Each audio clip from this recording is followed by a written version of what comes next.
Hello, my name is Dan Schmitt. I do a weekly TV show called Team Chicago Challenge. The website is teamchicago.tv, teamchicago.tv.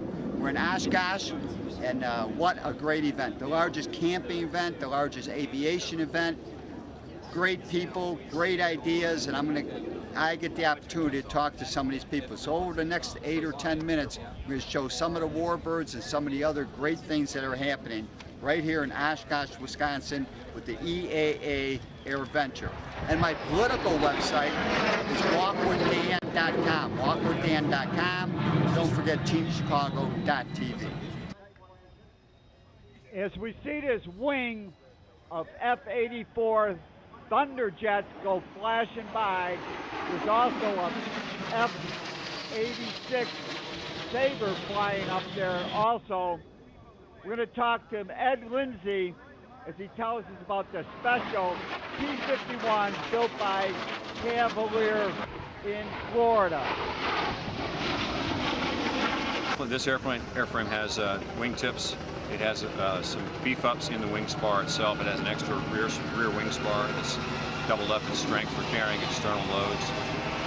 Yes, it has some significant differences. Okay, engine, what kind of engines this is a Packard-built Rolls-Royce Merlin.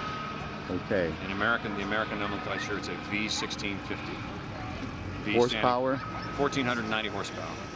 So there's, what kind of airspeed can this thing? This, the D-model Mustang is 437 miles per hour at 23,000 feet.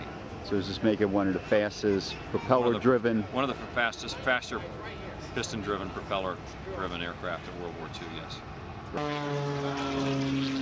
This is outside with a tumble at the top.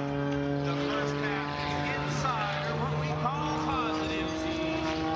Second half, outside, negative C's. As we watch this red biplane go through its paces, I ran into John Fallis, a man that owns a P-40. I talked to him last year, and he's going to tell us about 5 different models. Now, how many of these planes are still flying? There's about 24 that still fly P-40s. Okay, now here we have 5 of them.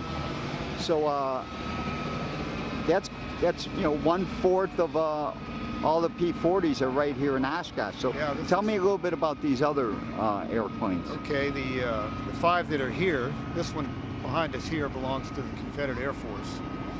They're an organization that maintains and flies World War II, mostly World War II aircraft. It's an N model. It's just the same model as mine, same engine, same performance. The ones over here, the next one over, is an E model. It's an earlier model built in 1941, and it's painted up in the desert, North African desert paint scheme. The one on the end is another E model, belongs to Rudy Frasca from the Chicago area. Frasca Simulators, if you know that company. It's an E model too, so built about the same time as the one in the desert. It's painted, one in the end is painted in the Flying Tiger scheme, as is the Confederate Air Force.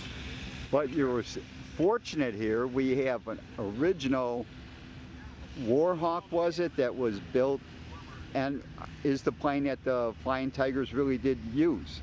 Yeah, behind us further back is the Tomahawk. It was built in 1941, early in 1941, and went to China with the original Flying Tigers. They had 100 of them, the Tomahawks. They were the first model with the water-cooled engine, the Allison engine in a monoplane. And you said prior to that they used the radio engine in this airframe? Yeah, there's a model prior to this Tomahawk called a Hawk, Model 75, that had a radial engine in it. And to make the aircraft more streamlined, they converted to the Allison engine. Thank you, John, for telling us about the P-40s, and also thanks to Ed Lindsay with that Cavalier P-51. As we watch this wing walker, it is flying by a B-17. A beautiful B-17 from World War II. We see the wing walker one more time, I'm going to talk to the crew chief, Tom Collard, and we're going to talk about the engines and the load that this B-17 carried during World War II. Tell me a little bit about engines, 4 engines, what kind of engines? 4 engines, 1,200 horsepower, Pratt & Whitney, and built by Studebaker. And they use 50 gallons of fuel per hour. So it's 200 gallons per 200 gallons an hour. An hour to fly this thing. So how many B-17s were built? There's 12,000 of them built, and there's only 7 of them still flying. 7 flying? How many are still around not flying though? Oh, there's a lot of them at museums and right. gateposts. But 7 flyers. Still 7 flyers. How many bombs could it carry? What was the weight? It carried about 10,000 pounds. Very light load for today's standards. But it depended on the mission they were going on, what they were going to bomb. Carried 100-pounders, 500-pounders. That was their load would depend on that and the fuel. You know, the distance. What's the fuel capacity?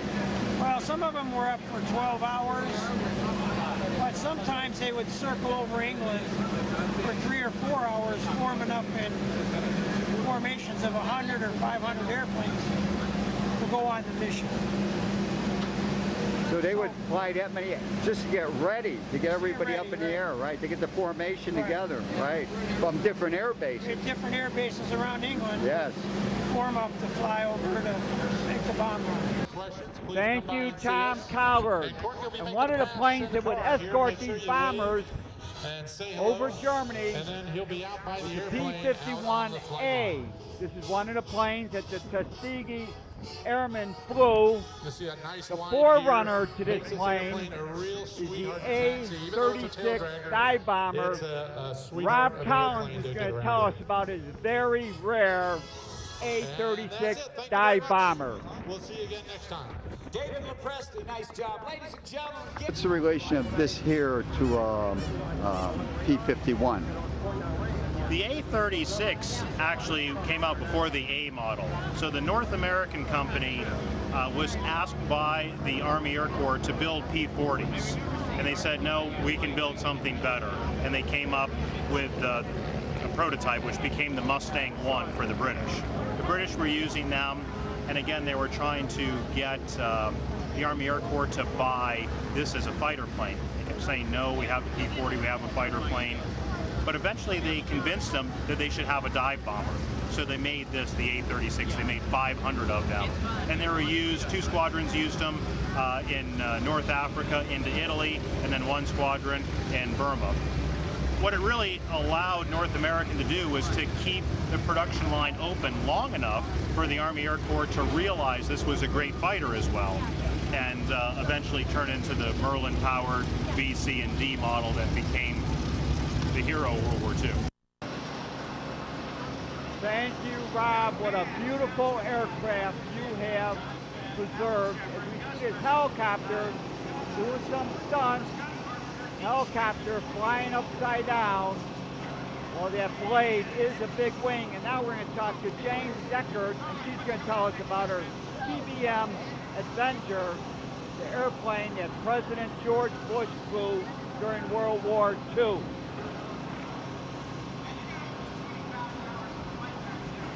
This is a regular torpedo Navy aircraft, the same aircraft that George Bush flew? That is correct, yes. And he crashed his, so this one never was crashed? No, this one has seen action, but no unsalvageable crashes. Okay, so how big of a crew did this thing carry? This was a 3-man crew, the pilot, the ball turret gunner, and then there was a gentleman in the back, a radio navigator and bombardier, all that sat in this little back compartment. Correct. That I'm going to show. Yes, okay. we have a second seat in it for rides now, that for passengers, for I would sit. and there's a seat in the back, but during the war there was not. The gentleman just kind of shuttled back and forth. Right. And the second seat area was strictly for radios and navigation Right. equipment. Flying this thing, is it fun to fly? Does your husband enjoy it? Does he? My husband loves it, maybe more than me. He says it's actually not very difficult to fly. Mhm. If you're just straight and level, it's pretty smooth. It's a nice ride in it. It's very loud, but it's very smooth and comfortable to ride in. But not Burns economical. Not economical. Burns So about 100 gallons an hour. 100 gallons per hour.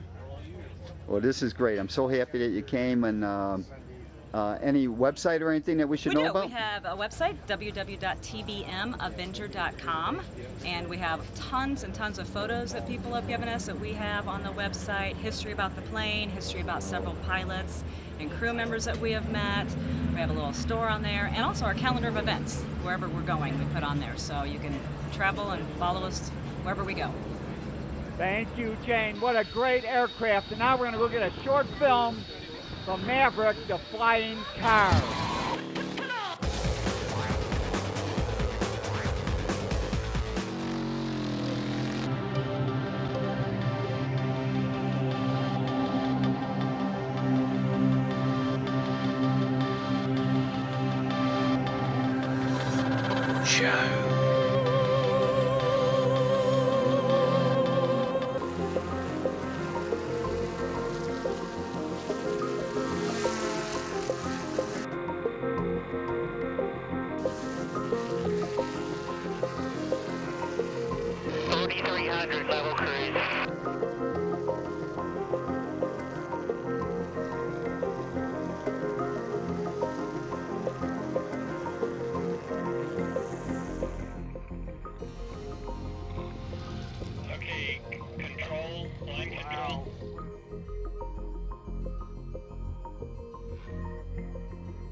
What a great piece of film, the flying car, Beyond Roads, the Maverick car. We're going to talk to Steve Fior, and he's going to tell us about the mission of Beyond Roads and the drive system.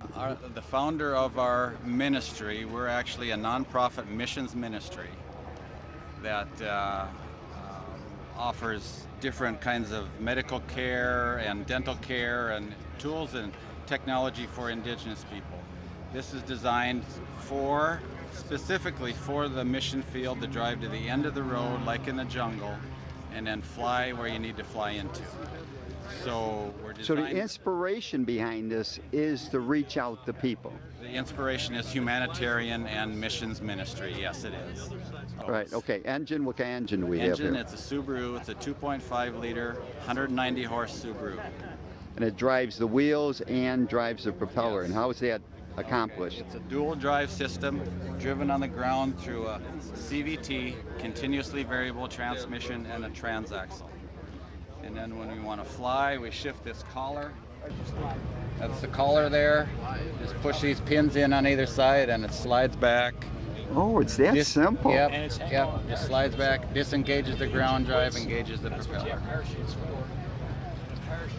All using belts. You haven't had any problem with the... Oh, and this is like a snowmobile setup with the variable, yes. Exactly, only it's a lot stronger. Thank you, Steve. Simply amazing. Flying a car, using a parachute. And now we're going to look at Driven to Fly. Their car is now flying the first commercially available flying car. Simply amazing. This is quite the feat as we look at the scale model of the flying car. And we're going to talk to Anna Dietrich, and she's going to give us an update on this flying car. Our two production prototypes are in various stages of construction and flight test right now. So we have completed our first phase of drive testing and are now in phase 2 of 6 of that, and are now in phase 2 of 6 of flight testing right now. So things are moving well on the testing front. Okay, so your design was to have a car that you could drive and a car that you fly, or you could land at any of 5,000 airports in the United States and drive it home if you want. How are the tests going? It's going very well. We're very pleased with the design and how it's coming out. We are still about a third of the way through our testing program as it's been laid out, so there's still a good amount left to do, but things are going well and we're pleased with how the results are coming out. Are you still going to be able to meet your targets, or have prices gone up? Or? Our anticipated price of $279,000 is still what we expect to be able to deliver at. That has been our price point for some time now. With the 2 production prototypes that we've built, that really formed that pricing decision. So I think we're in pretty good shape there. For more information, what is a good website people can go to and watch the video? We have a lot of testing video that we're putting up now, and driventofly.com is the website. Very, very simple to remember, all spelled out in letters, no numbers, driventofly.com. And you can watch video of it driving and flying online. Thank you, Anna. It is so great to see this project working as well as it is working. And don't forget, the EAA, that's EAA.org. The dates for 2013, July 29th through August 4th. If you need a Ford tri-motor, and this is the airplane that got me interested in these vintage aircraft. Remember, TeamChicago.tv, walkwithdan.com. See ya!